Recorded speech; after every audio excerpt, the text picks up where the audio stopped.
August 12th, 1961. GDR State Council Chairman Walter Ulbricht would sign, at the GDR leader's garden party just north of Berlin, an order from Soviet Premier Khrushchev to close the borders between East and West Berlin and build a barrier between the two. That night, East German soldiers and police moved in, and by that morning, the border was sealed. In the months and years that followed, the Iron Curtain, which had been but a political statement, had become very much a reality.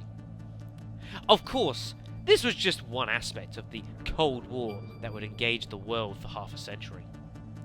Much is known about the Cold War in hindsight, a battle of political and cultural will, contention for spheres of influence across the world from Cuba to Korea to Vietnam, the space race in a contest to be the very first to touch the stars. But one development that was undoubtedly hastened was that of nuclear warfare. He who had the biggest guns would have the power of the bargaining table.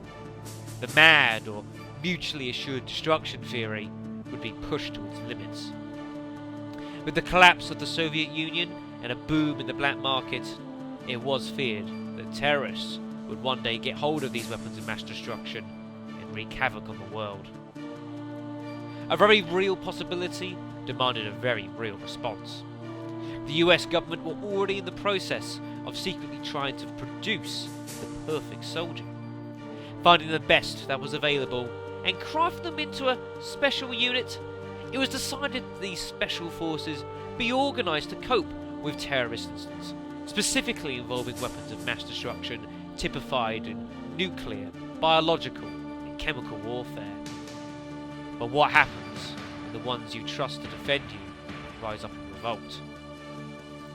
In 2005, terrorists would strike a nuclear disposal facility on an island near Alaska, capturing it and taking the officials there as hostage.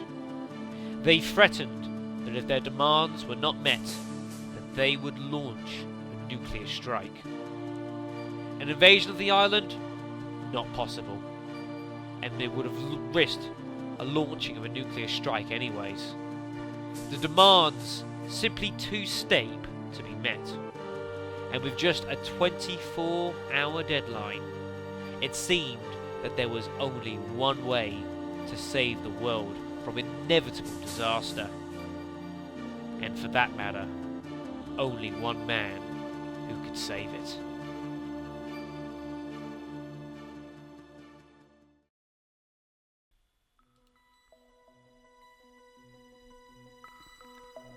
Ladies and gentlemen, after 4 years, it is finally time.